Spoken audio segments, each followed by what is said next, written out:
বিসমিল্লাহির রহমানির রহিম।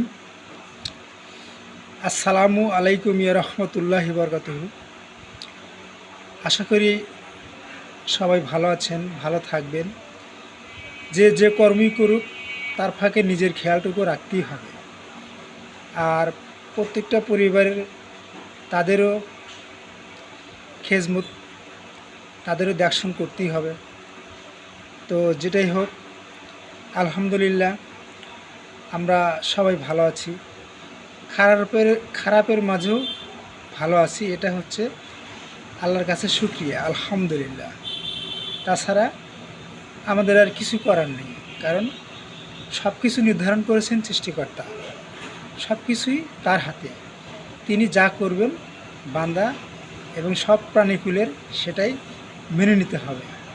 এটা হচ্ছে অরিজিনাল আল্লাহর কথা। তো আমরা অনেক ভুল ভ্রান্তি করি, এ ভুলের ক্ষমাও আছে।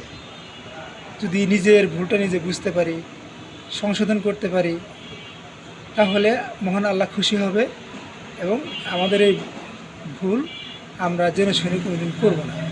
তো ইনশাল্লাহ আশা রাখি, মানুষ মাত্রই মানুষের সাথে অনেক সমস্যা হয়, এটা সমাধানও হয়।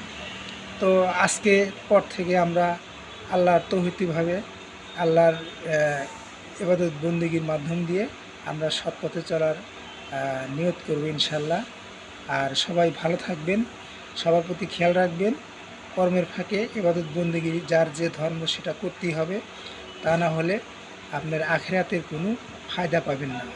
সব কিছুর আগে হচ্ছে ইবাদত, বা মানুষের ইবাদতটা হচ্ছে সব কিছুর আগে। খাবার আগে, ঘুমানোর আগে, তারপরে অন্য কর্মের ফাঁকে ইবাদতটা হচ্ছে মানুষের আগে। তো আমি আর বেশি কথা বাড়াতে চাচ্ছি না। ইনশাল্লাহ সবাই ভালো থাকবেন। আসসালামু আলাইকুম ইয়া রহমতুল্লাহি বরকাতুহু। আর আমার কথাগুলো যদি খারাপ লাগে তো আমাকে বলবেন যে ভাইয়া আপনি এসব কথা কোনোদিন আর বলেন না। তো আমি আর কোনোদিন আপনাদের এই বিষয়ে কোনো কথা বলবো না। তো ইনশাল্লাহ আজকের ভিডিওটা একটু বড় হয়ে গেছে, তো আমি এই জন্য দুঃখিত। সবার কাছে আমি ক্ষমা প্রার্থী, আমাকে সবাই ভুল বুঝবেন না ইনশাআল্লাহ। আল্লাহ হাফেজ। আসসালামু আলাইকুম ইয়া রহমতুল্লাহি বরকাতুহু।